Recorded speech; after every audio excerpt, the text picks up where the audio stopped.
buenas tardes y bienvenidos un jueves más a esta cita que convocamos a las 7 de la tarde, una semana en Madrid, otra semana en Barcelona, a nuestros CaixaBank Talk, en los que queremos darles la oportunidad fundamentalmente de preguntar, de resolver dudas a través del conocimiento de diferentes expertos y expertas en materias tan interesantes como la de hoy. Queremos que pregunten, pueden ir formulando sus preguntas desde ya a través del streaming, del chat del streaming desde el que nos están siguiendo. También el público que hoy nos acompaña en este edificio, en el All-in-One, en el corazón de Madrid, en la Plaza de Colón. Después distribuiremos en la sala micrófonos inalámbricos para que también puedan preguntar.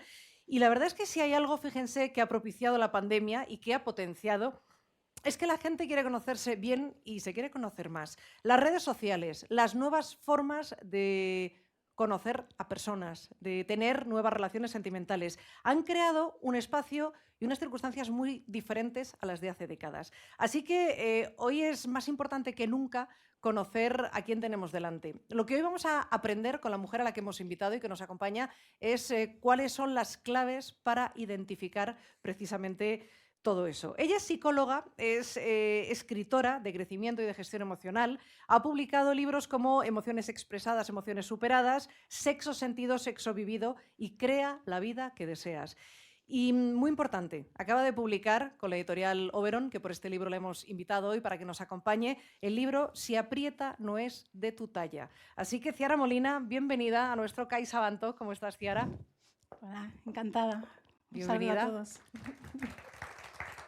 Siéntate, Ciara, con nosotros. Bueno, fíjate, Ciara, dices, si aprieta no es de tu talla. Ahí nos enseñas a identificar amores insanos y también algo tan importante como a construir relaciones conscientes. Vamos a empezar por la parte más difícil. ¿Cómo podemos aprender a identificar esos amores insanos? Para identificar los amores insanos vamos a empezar por lo que es amor sano. ¿Vale? Todo lo que salga de ahí podría tener un grado de insalubridad, ¿no? Para que una relación sea sana tiene que haber una comunicación asertiva. No puede ser ni pasiva ni agresiva. No puedo tener un rol sumiso ni puedo agredirte, ni con la palabra ni con los gestos. Tengo que decirte lo que pienso y siento sin caer en estas conductas. Tiene que haber atracción física entre las dos partes, ¿no? Si no sería una amistad. Tiene que haber un proyecto común. A veces son los hijos, a veces es un negocio, a veces es un estilo de vida, pero tiene que ser consensuado por parte de la pareja. Después es muy importante el respeto, el compromiso. En psicología el compromiso es que estamos de acuerdo en construir nuestro amor, pero también en trabajar los obstáculos que aparezcan en él, por un beneficio mutuo. No tiene nada que ver con casarse, por si acaso. Tiene que haber confianza y la confianza la traen tres factores. La fidelidad, si es un código entre nosotros. La libertad, te tienes que sentir libre en una relación de pareja. Y la lealtad emocional. La lealtad emocional es que si llegamos a unos acuerdos, respetemos estos acuerdos. Y por último, los valores. Si no compartimos valores, podemos tener todo lo otro, pero no podemos construir una relación sana. Por ejemplo, si quieres tener hijos y yo no, nunca va a funcionar esa relación, aunque haya amor, ¿no? Una de las cosas que dices en este libro, que les recomiendo a algunas de las personas que nos acompañan hoy aquí en el plató de este edificio, en el All-in-One en Madrid, ya se lo habían leído, de hecho has estado firmando algunos de los ejemplares. Si aprieta no es de tu talla, lo acabas de publicar con Oberon, y una de las cosas que cuentas en el libro es que no todos los amores insanos son iguales. ¿Qué diferencia hay entre unos y otros? Yo en el libro he querido escalar la salud relacional. La base, digamos, es el amor propio. La ausencia de amor propio nos lleva a construir relaciones insanas. Después podemos encontrar la dependencia. Yo te necesito a ti para yo sentirme bien. Tenemos la codependencia. Necesito salvarte. Solo si te cuido yo me siento bien. Y después hablo de la tríada oscura de la personalidad, que se llama en psicología, que digamos son la reina de los males, que son maquiavélicos, narcisistas y psicópatas. Me parecía más objetivo hablar de toda la insalubridad que hay, porque muchas veces hablamos de dependencia emocional y hay casos realmente graves que no se hablan precisamente por los sentimientos que generan, y quería darle visibilidad a estos casos también. Claro, es que eso yo creo que es importante. Tengo la sensación de que cada vez se está hablando más de esto, de esa tríada oscura de la personalidad, de la que se habla poco, porque fundamentalmente en la víctima generan sentimientos como la vergüenza, el miedo, la culpa. Hoy en día, y sobre todo con lo que ha ocurrido con la pandemia, nos hemos relacionado más que nunca a través de las redes sociales. Y a mí me decían el otro día que parece que el amor últimamente es low cost. Pero si queremos sentar las bases de una relación de pareja a futuro, con garantías y saber a quién tenemos delante, sí que hay determinadas claves para saber qué es amor, qué no es amor y cómo podemos saber si realmente hay una máscara o no hay una máscara, ¿no? Explícanos. Es que si es low cost ya no es amor. Claro. Si te preguntas, ¿me quiere o no me quiere? Ya no es amor. El amor es un proceso racionalizado. Esto hay que dejarlo bastante claro. Una cosa es el enamoramiento. Las mariposas, literalmente nos desconectamos, el córtex prefrontal, dejamos la racionalidad a un lado, nos sentimos eufóricos, bellos, geniales. Si nos discutimos un poquito, es igual, lo arreglamos. Es una fase súper sexuada y dura de 6 a 8 meses, más o menos. Cuando somos adolescentes, más, porque tenemos las hormonas más revolucionadas. Pero el amor es lo que hay después de esto. Es algo racional, son esos acuerdos. Primero conecto con mi valor individual, la autoafirmación dentro de la relación de pareja y el tuyo también dentro de la relación de pareja.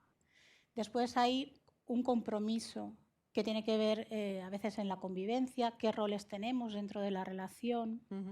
Y después va hacia un amor más compañero. Y la gente que tenemos hijos, pues hay una última fase que se le llama el nido vacío, que es cómo se queda la relación de pareja una vez que los hijos ya están fuera de casa. Tenemos una nueva oportunidad de reavivar el amor, no el enamoramiento, eso no va a volver, que quede claro. Pero hay veces que nos damos cuenta que somos compañeros de piso y no pareja, cuando se van los hijos, ¿no? Entonces, el amor es todo ese proceso de acompañamiento. No el inicio ni las mariposas. Hay una cosa importante, y esto lo he escuchado en alguna ocasión, tú hablabas de lo del revoltijo emocional, y esto es muy importante cuando se empieza una relación de pareja, sobre todo pensando en lo de la triada oscura, que son pues eso, los psicópatas, los narcisistas, los maquiavélicos, y es no tomar decisiones. Cuando se te acerca alguien de estas características, ellos intentan que todo vaya muy rápido, ¿no? Y estás en ese momento de lavadora emocional donde todo es tan intenso que te impide ver lo que realmente está ocurriendo, ¿no? ¿Hay qué herramientas podemos utilizar para ver que algo está pasando? Ahí la verdad es que es muy complicado, porque, a ver, el psicópata, digamos, la reina del mal, hay que dejar claro que no es un trastorno mental. El psicópata nace, o sea, es una persona mala por naturaleza, no tiene empatía, no tiene miedo, no tiene ansiedad, no tiene remordimientos. Eso es lo que le hace peligrosa. Y tú nunca vas a saber que eres la víctima, o sea, te va a escoger y tú no te vas a dar cuenta porque ellos entran en una fase inicial que se llama love bombing, pues es muy sexuada. Es curioso que todavía no se sabe muy bien por qué, pero con este tipo de relaciones se genera una molécula que se llama feniletilamina, que en el libro le llamo la fea, que digo, la suerte de la fea, la guapa la desea, pero en este caso no. Porque genera mucho deseo sexual y la gente que tiene relaciones con esta tríada muchas veces dicen, nunca he tenido una relación sexual más satisfactoria que con mi psicópata. Y ciertamente es así porque se genera mucho esta molécula. Entonces confunden el enamoramiento con ese love bombing. Entonces es imposible que te des cuenta.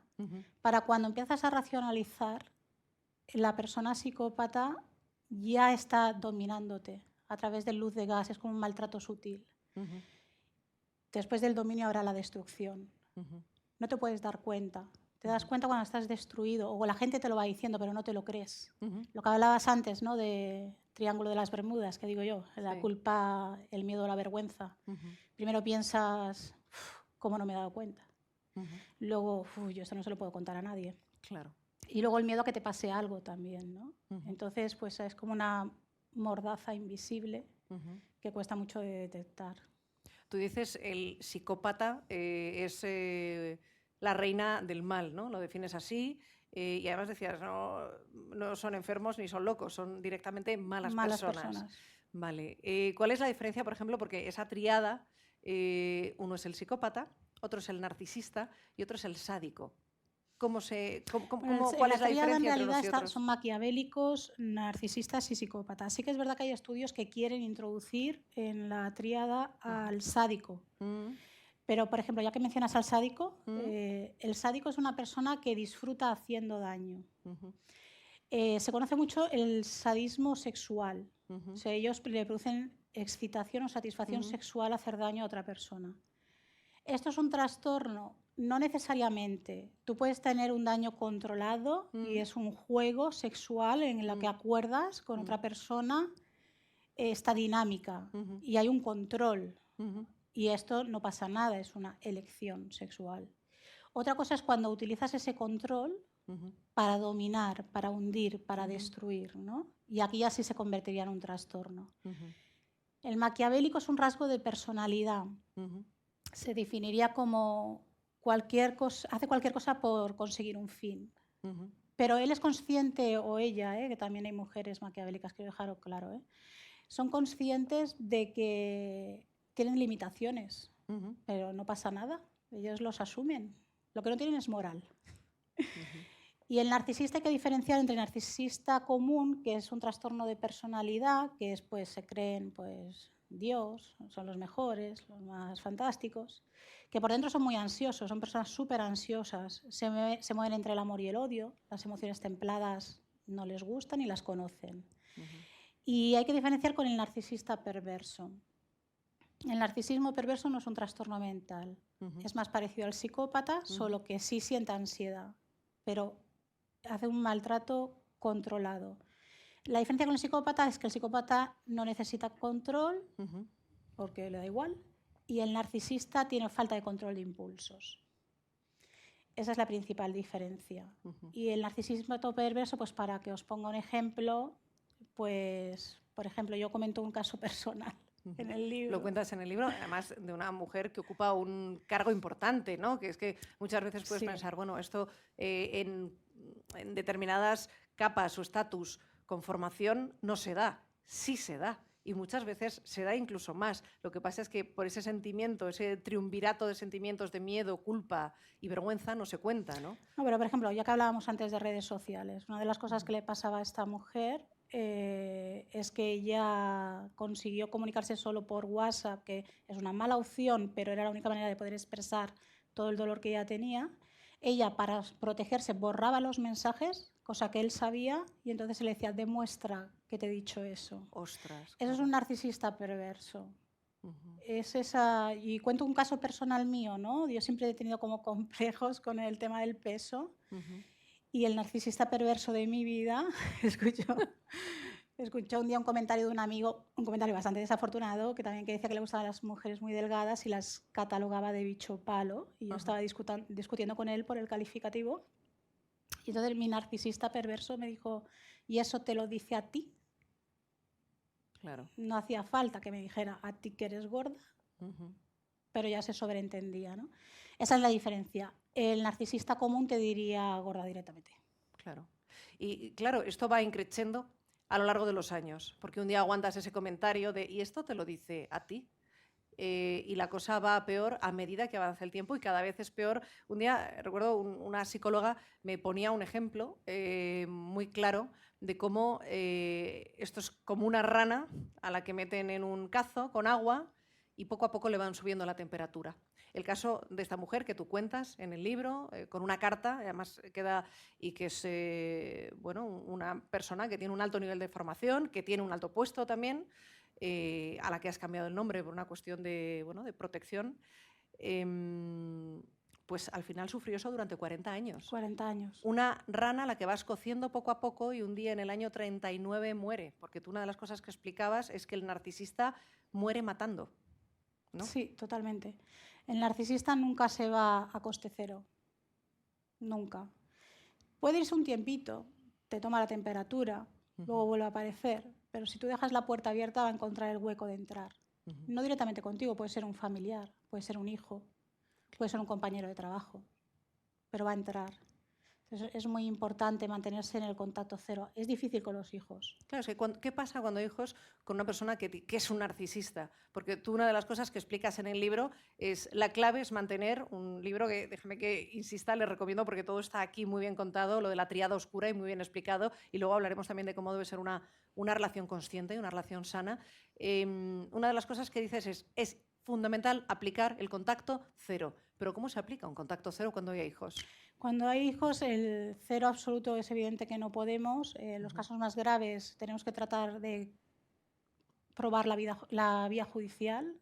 Por eso es fundamental algo que esta mujer hizo mal, que iba borrando todo. Una de las cosas que yo creo que ayudan a retratar a este tipo de personajes es guardar absolutamente todo para luego poder Pero probarlo. ella no era consciente que lo estaba viviendo. Claro, claro.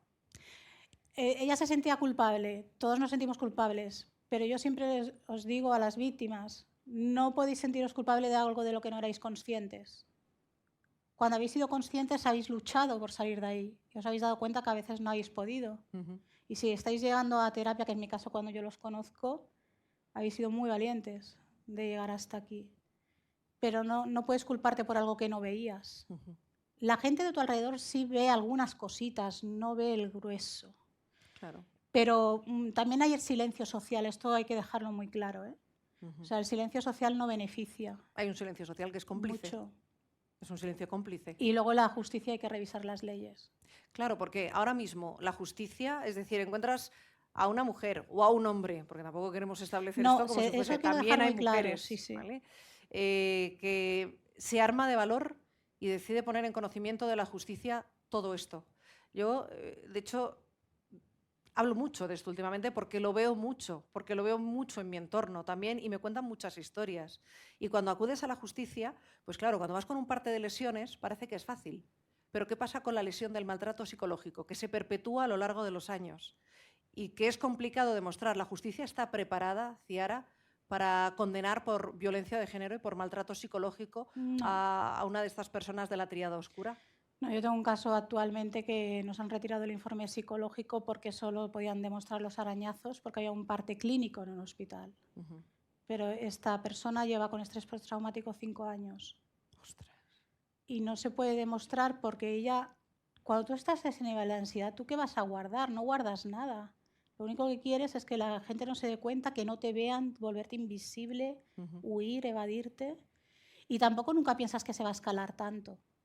Piensas que en algún momento parará, porque pues, estás enamorado de esa persona y algo debe quedar, ¿no? Si estás enamorado de esa persona. Y además es muy común que este tipo de personalidades intenten volver después, ¿no? Siempre. Siempre intentan volver.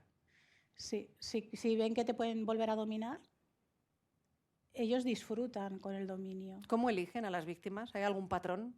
Sí, esto quiero dejarlo también claro. Las víctimas son personas brillantes, por lo que sea, por su personalidad, por su belleza, por su profesión, por sus valores.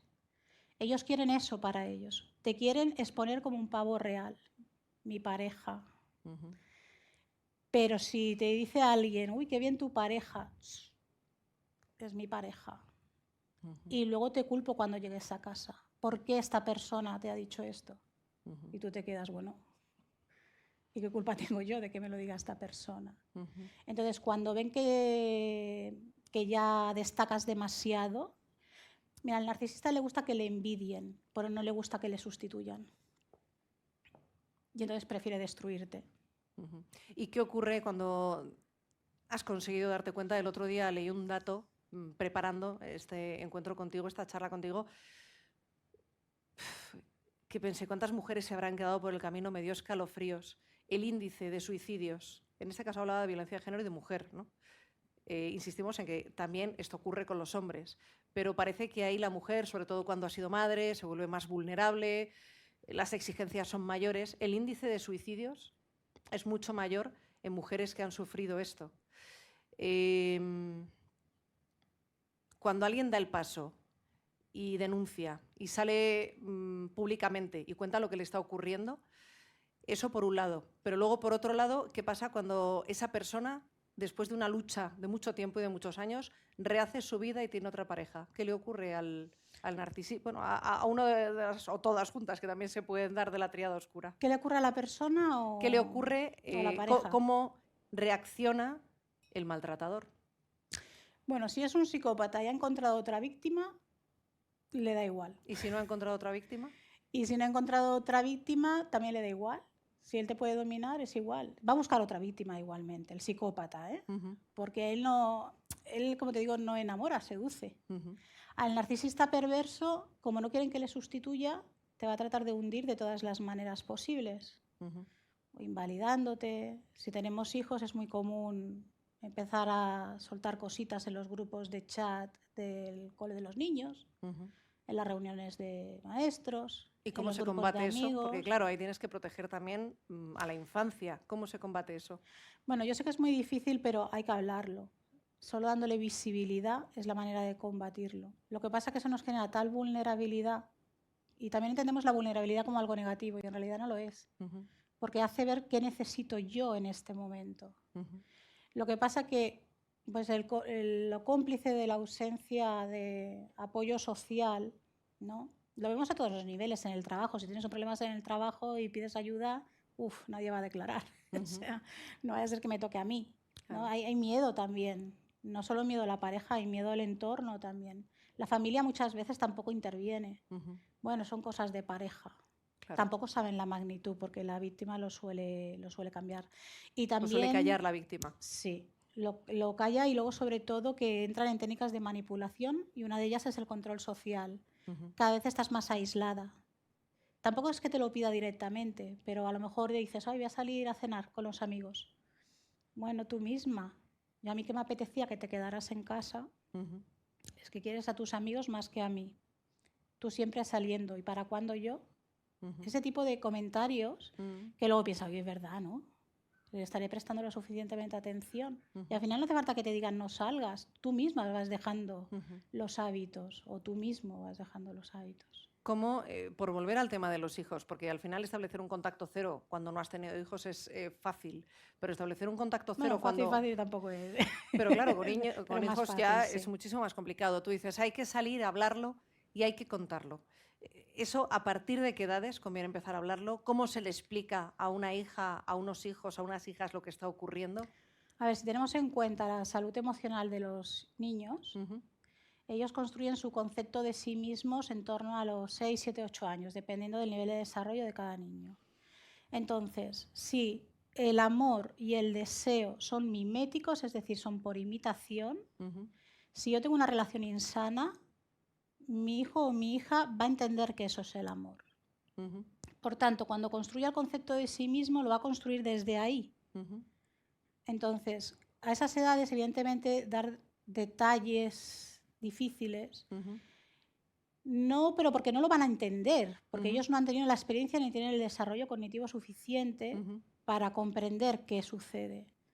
Pero sí hablarle desde el empoderamiento, desde el respeto. Hay que aprender a poner límites. No hay que tolerar que te toquen si tú no das permiso. No debes tolerar que te griten. Debes expresar cómo te sientes. Debes decir lo que no te gusta. Estar triste está bien, llorar está bien. Eso es muy importante a esas edades, porque eso sí lo entienden. Entonces, cuando llegan a la adolescencia y hagan el cambio, ellos tendrán una mejor base, y ahí ya podrás contarle más cosas de la historia. Pero hay que respetar un poco las fases de desarrollo. Protegerlos y meterlos en una burbuja no estoy de acuerdo con esto. Porque viven en esta sociedad. Y porque los niños, los que somos padres, lo sabemos, se dan cuenta de todo, ¿eh? O sea, entonces es como, le estás mandando un lenguaje contradictorio. Si yo estoy llorando y tú me dices, mamá, ¿por qué lloras? Y, no, si no estoy llorando. Claro. ¿Cómo no estás llorando? Sí, te estoy viendo. Pues la mamá está triste. Bueno, pues no pasa nada, no te preocupes, así me voy a sentir mejor, ¿no? Yo a mi hija nunca le digo no llores. Y entonces ella a mí, cuando yo lloro delante de mi hija, no lo reprimo. Entonces ella viene a mí y me pone la mano y me dice, respira, mamá, respira. Y no me dice no llores, porque yo nunca se lo digo a ella. Claro. Y eso es importante, porque tienen que expresar, llorar está bien. A mí cuando me ven estresada, yo hago yoga, me dicen, mamá, yoga, mamá. Está bien que puedan expresar sus emociones, que nos vean a nosotros expresándolas. Fíjate, yo durante mucho tiempo he dicho, hay que hacer la vida es bella, como en la película, ¿no? Estamos en Guantánamo o en un campo de concentración nazi, y como lo que hizo este actor italiano en esa película maravillosa de vamos a inventarnos un cuento, pero no es lo mejor, hacer la vida es bella, ¿no? Pero ese niño, ¿qué edad tenía? Es diferente. ¿Qué edad tenía? Ese niño tendría 3, 4 añitos cuando eso sucede. Sí. Ese niño está en un pensamiento mágico. para él su mundo es de fantasía. Es diferente. Ajá. Si ese niño hubiera tenido 8 o 9 años, se hubiera dado cuenta de lo que sucedía ahí, aunque su padre hubiera querido hacer una obra de teatro. Fíjate, Depende de la edad del niño. fíjate. ¿Qué nos ha ocurrido? Esto lo pregunto mucho. ¿Qué nos ha ocurrido, Ciara, en la pandemia? ¿Tú qué has notado en la consulta que tienes en Barcelona a través de las redes sociales? Tienes múltiples canales, mucha gente te traslada sus dudas. ¿Cuáles han sido las cosas que más han preocupado a la gente en pandemia y después? Mira, al principio, problemas de pareja. Claro, el confinamiento es duro. Sí, demasiada hora juntos o juntas. Y entonces, a ver, no es que esos problemas no existieran, existían. Lo que pasa es que los relativizábamos o los mirábamos hacia otro lado o lo compartíamos de otra manera. Entonces eran visibles. Y luego cuando ya hemos llevado un año, pues ya más profundo, ¿no? Ansiedades, depresiones, pérdida de sentido de vida, mucha necesidad de conocerse, darse cuenta que la vida que tienen no es la que les satisface y no saber por dónde tirar. Depende de cada caso. Hay gente que le ha tocado vivir la enfermedad en primera persona, hay gente que se ha quedado sin trabajo. A todos a nivel social nos ha afectado el aislamiento. Bueno, depende de cada caso, claro. ¿Y ahora qué notas? ¿En qué momento dirías que han pasado 2 años?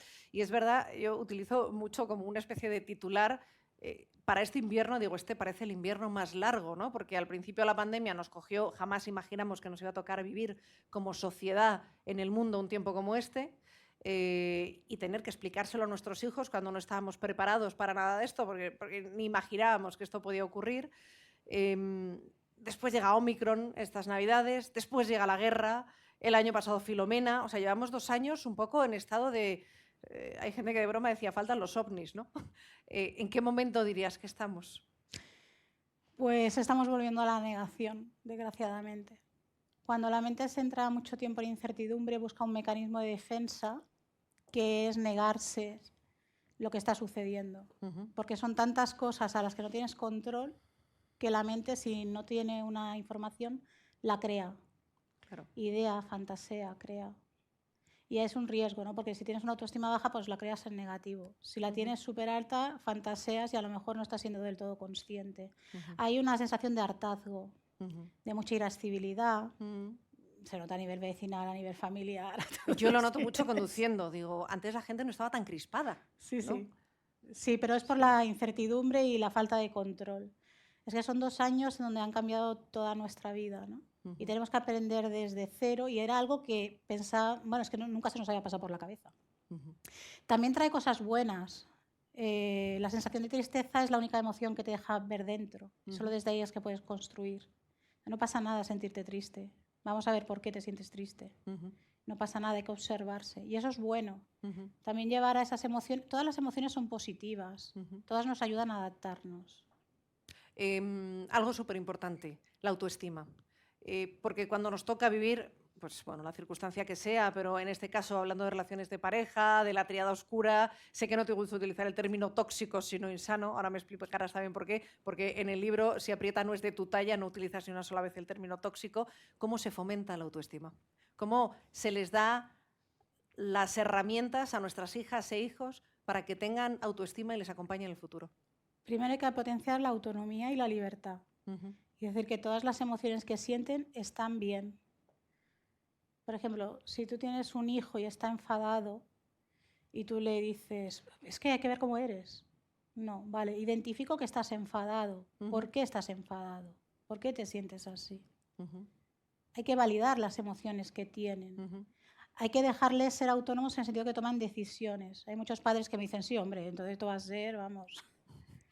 Pero es que tienen que errar, tienen que darse cuenta de lo que está bien o está mal, pero desde el concepto de sí mismos. Si lo hiciéramos desde niños, no sucedería de adultos esas diferencias tan grandes, a no ser que tengamos un trastorno, lógicamente. Vamos con las preguntas del público que nos está siguiendo a través del streaming. La primera que te pregunta es Carmen, y Carmen dice, ¿cómo puedo hacer ver a una amiga o a un amigo que no lleva una relación sana? Esto es muy complicado, porque todos al final en algún momento nos hemos visto en una situación así, o amigos y amigas que nos han visto desde fuera, pero ¿cómo le dices a alguien, oye, corta con eso que te está haciendo daño? Pues con la primera pregunta que me hiciste, empieza por lo bueno. O sea, en vez de decir tienes una relación insana, es decir, oye, mira, he estado leyendo sobre relaciones sanas. Vamos a ver cuántas de estas características cumplimos. Y esa persona ya se va a dar cuenta que no la cumple. Si utilizamos la negación para llegar a un cambio, vamos a conseguir lo contrario. Si yo te digo, no pienses en un elefante rosa, no pienses en un elefante rosa, ¿tú qué ves? Un elefante rosa. Claro, porque la mente necesita ver lo que sucede para negárselo. Entonces, formulémoslo en positivo, esa es la clave. Pero claro, luego la otra persona también tiene que querer ver, porque muchas veces nos hemos podido acercar a una amiga o un amigo y hemos podido dejar caer, no me convence, y la otra persona cerrarse en redondo. Pero porque no lo ve, se autoengaña. Claro. Para esa persona tiene unas sensaciones tan agradables que no lo quiere ver. Y otras veces es el sentido que le da. Por ejemplo, una persona codependiente necesita que la necesiten para sentirse bien. Claro. Entonces es carne de cañón de personas adictas. Y entonces tú dices, pero ¿cómo me vas a decir si no lo quiero o no la quiero, si le estoy ayudando? Si estando con él o con ella estoy mejor. Claro.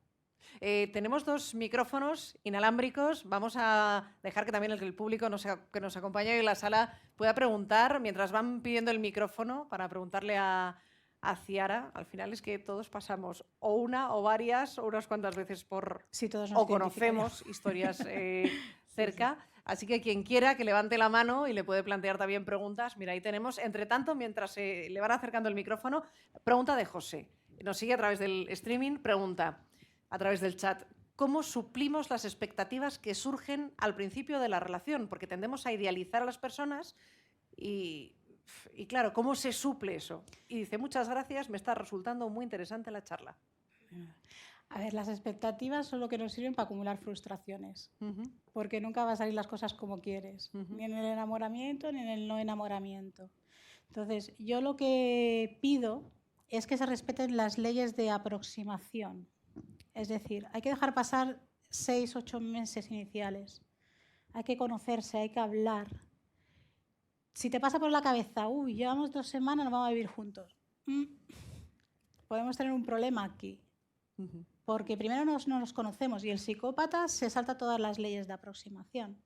Entonces hay que vivir el día a día, disfrutar del enamoramiento, por supuesto, pero tomando decisiones conscientes y esperando un tiempito, que no pasa nada, no se va a ir el tren. Claro, es que esto es muy importante, lo de los tiempos. Cuando se te acerca alguien o cuando inicias una relación de pareja y se intentan saltar todos los tiempos de pausa, de conocimiento, de comedimiento, piensa, ostras, algo pasa. Es decir, a los 15 días irse a vivir juntos, dices, cuidado, ¿no? Sí, no es que sea un 100% eso, pero hay una muy alta probabilidad, porque o al menos vas a dar con una persona o que no tiene amor propio o que no sabe lo que quiere o que es impulsiva, sin ser de la tríada, pero es como decir, ¿por qué tienes la necesidad de ya?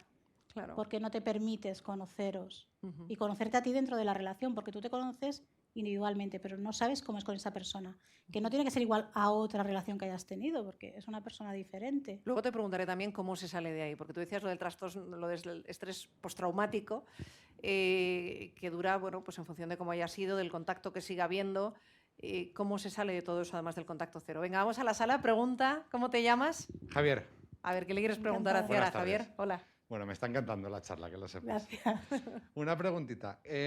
¿Podrías darle algún consejo a los más jóvenes que están empezando en el mundo de las relaciones, de las parejas, y empiezan de cero absoluto? ¿Qué podrías decirles para empezar con buen pie?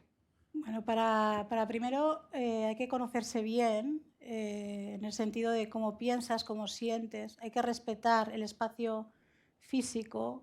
No hay que dar, por favor, contraseñas de redes sociales, ni WhatsApp, ni Facebook, ni nada de esto, que es muy típico. No hay que tolerar las faltas de respeto, ¿no? Y claro, tienen los niveles hormonales tan grandes que todo esto no lo ven, ¿no? Las mujeres por los estrógenos tienen mucha sensación de euforia y los hombres por la testosterona son muy impulsivos, tienen mucho deseo sexual.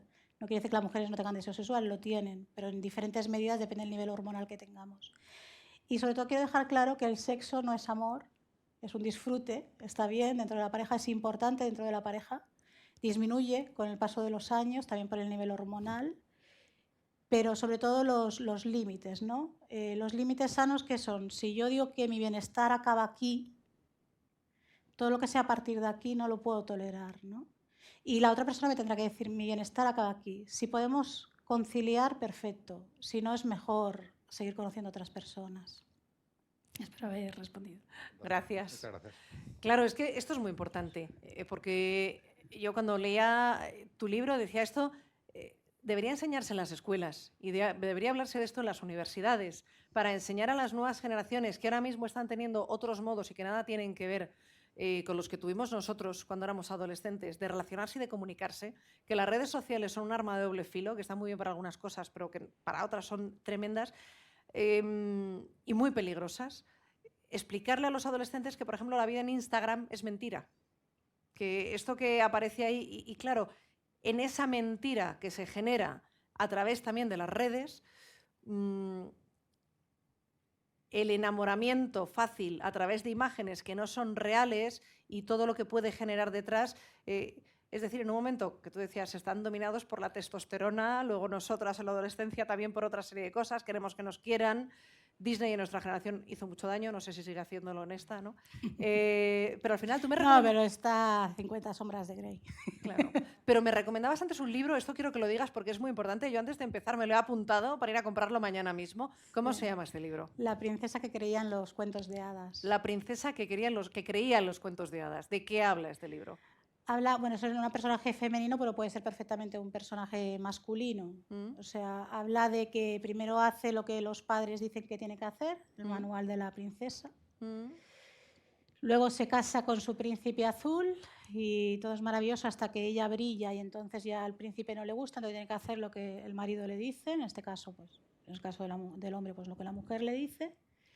Y luego ella se va y cae en un pantano del que no le cuesta salir mucho, hay mucho barro y mucha oscuridad. Y es el camino de autoconocimiento, de creo que no puedo salir del barro, pero podré salir del barro. Perfecto. Vamos a seguir con las preguntas del público. Hay un montón de preguntas. Creo que tienen el micrófono también por ahí. ¿Cómo te llamas? Mi nombre es Diana. A ver, Diana, ¿qué le quieres preguntar a Ciara? Quería hacerle una pregunta que tiene dos preguntas a la vez. Que es ¿qué le recomendarías, aparte de terapia y contarlo a la persona que ha sufrido el maltrato por parte de estos narcisistas, psicópatas, para que se rehaga y, si es posible, que esta persona se pueda rehacer? Bueno, en el caso de los narcisistas Gracias, y el Diana. psicópata, el contacto cero es importantísimo. Contacto cero no solo es bloqueo de redes o no hablar. Hay que decirle a los amigos que no se nos puede dar información, a la familia que no podemos recibir información. Y luego, la terapia es una opción, desde mi punto de vista, obligatoria porque no tiene autoestima la víctima. Necesita empezar de cero y nunca va a ser la misma que antes que la relación. En psicología nos gusta hablar de transformación y no de cambio. Yo cuando cambio puedo cambiar para adelante o puedo cambiar para atrás, pero cuando me transformo soy otra persona y en estas relaciones yo me he transformado. Lo que antes me valía y podía tener una emoción agradable, una autoestima sana, ahora no me vale y tengo que empezar de cero. Entonces tiene que haber un trabajo muy grande de autoconocimiento.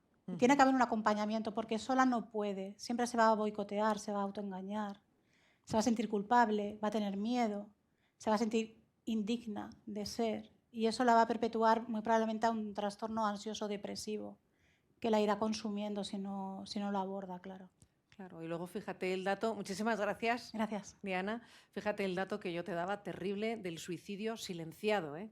O sea, ahí es fundamental el apoyo social, la complicidad de los amigos, de las amigas, de la familia y luego también un trabajo, cuando tú has dicho lo del cuento este de la princesa, cuando caes en el charco, pues eso es un proceso de autoconocimiento que durará el tiempo que tenga que durar. Lo vemos ahora con la guerra, desgraciadamente. En los coles hay padres que se quejan de que no puedes hablar de la guerra porque la niña o el niño tiene pesadillas. No, hay que hablar de la guerra, está sucediendo, viven en este mundo. Hay que explicárselo de la forma en que lo entiendan, pero tienen que entender que existe la maldad. ¿Cómo van a combatirla si no la conocen? Lógicamente. Entonces estaríamos creando personalidades que se llaman alma maters, ingenuas, que podrán hacer con ellos lo que quieren, Y entonces, pues los buitres pues van a ese tipo de personalidades.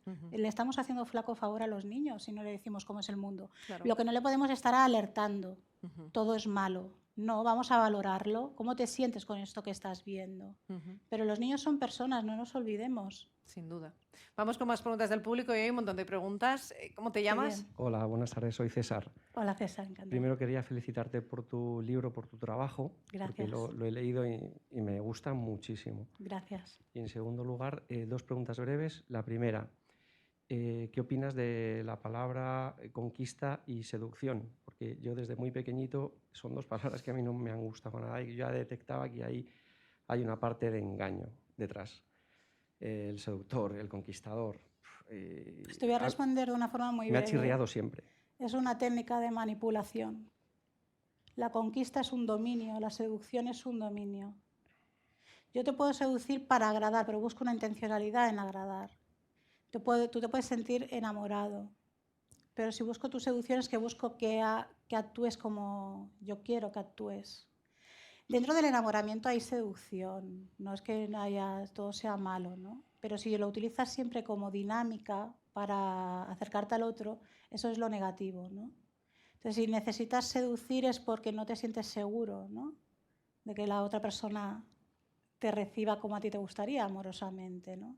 Y la conquista, pues es la herencia de la cultura patriarcal o machista, que la llevamos en el ADN. Ojo, que todos tenemos comportamientos o frases o toleramos cosas que bueno, las damos por normalizadas. Poco a poco se van visualizando, tampoco nos tenemos que estar fustigando todo el rato, pero sí hacerlas conscientes e ir cambiando a la medida que sabemos que hay otras opciones mejores. Estoy de acuerdo. Y la segunda, muchas gracias. Y la segunda es que yo he leído el libro y me puedo imaginar, o sea, me puede pasar por la imaginación las terribles situaciones que pueden pasar estas personas que los han sufrido, ¿no? Pero como una hipotética pareja, ¿tienes algún trabajo o algo que sirva, claro, a las parejas de esas personas? Porque después de haber leído tu libro, etcétera, uno no es realmente consciente de que eso no sea ficción, porque cuentas cosas tan terribles que dices, venga, pues eso es televisión, eso es ficción. Por eso pongo en el libro cartas personales ¿cómo se de puede mis ayudar, pacientes. siendo pareja de esas personas? Porque me lo imagino y... Bueno, primero, siendo pareja de una víctima, digamos, que haya sufrido un amor insano, es muy importante practicar la escucha activa sin juicio, porque son sus emociones, son sus vivencias, y cuando son muy duras entiendo que la otra persona no las entienda, pero no por ello no han sucedido. Entonces tiene que haber respeto, escucha, más vale un abrazo que no tanta palabra, porque no le puedes dar la solución, es un camino individual que tiene que andar esa persona. Yo en el libro pongo 4 cartas, una de ellas está aquí, no la voy a mencionar, pero le agradezco muchísimo su presencia. Precisamente pues para que escuchemos diálogos en primera persona, para que nos demos cuenta que no es ciencia ficción, que realmente sucede. Y luego hay que tener paciencia porque las heridas duran muchos años y en el caso de las relaciones psicopáticas pueden haber heridas permanentes. Mucha gente no llega a volver a establecer relaciones por la desconfianza o el miedo que le provoca esa situación. Gracias. Gracias. Nos da tiempo a una última pregunta. Por esta Buenas zona. tardes, yo me llamo José Sí. y no dejo de pensar en la generación anterior de nuestros padres y nuestros abuelos. Las relaciones eran como de años, años y años. Es más, hasta legalmente no existía el divorcio, la homosexualidad estaba mal vista. Entonces, ¿qué pasa ahora? Que es raro encontrar parejas que duren 40, 50 años. ¿Cuál es la mejor época? ¿La de nuestros abuelos, nuestros padres o el caos que estamos? No sé si es un caos, a lo mejor es esto. Si tú y yo no nos llevamos bien, pues lo dejamos y punto. Bueno, la diferencia es uno de los conceptos que debe haber en la salud relacional, que es la libertad. Antes no la había. Por ejemplo, la financiera para las mujeres no la había, ¿no? Trabajaban en casa, entonces se veían condenadas, entre comillas, a mantener la relación. Es verdad que comparto que hay una crisis de valores, eso sí lo comparto. No toda época pasada es peor, hay cosas buenas también, ¿no? Como los valores, ¿no? la comunicación familiar cuando has tenido una relación sana, ¿no? Pero si hablamos de conciencia, pues es más sana la de hoy, porque podemos hablar abiertamente, porque cada vez la sociedad es más igualitaria y entonces pues eso genera mucha más salud relacional. Muchísimas gracias. Gracias. Bueno, un aplauso a Gracias. Ciara Molina. Ha sido maravillosa la charla. Gracias. Nosotros estrenamos hace unas semanas una costumbre maravillosa y es que a todas las invitadas y a todos los invitados que nos acompañáis aquí los jueves en nuestros CaixaBank Talk queremos haceros entrega de esto, Ay, qué que es ilusión. una joya, es una voz de mujer, es la representación gráfica de la primera voz grabada, una voz femenina cantando Claro de Luna, de Claude Debussy. Y Ciara, queremos hacerte entrega de ello. Mira, qué Muchísimas bonito, gracias. cógelo así. Mira, enséñalo a la pantalla para que también lo vea y lo pueda ver el público.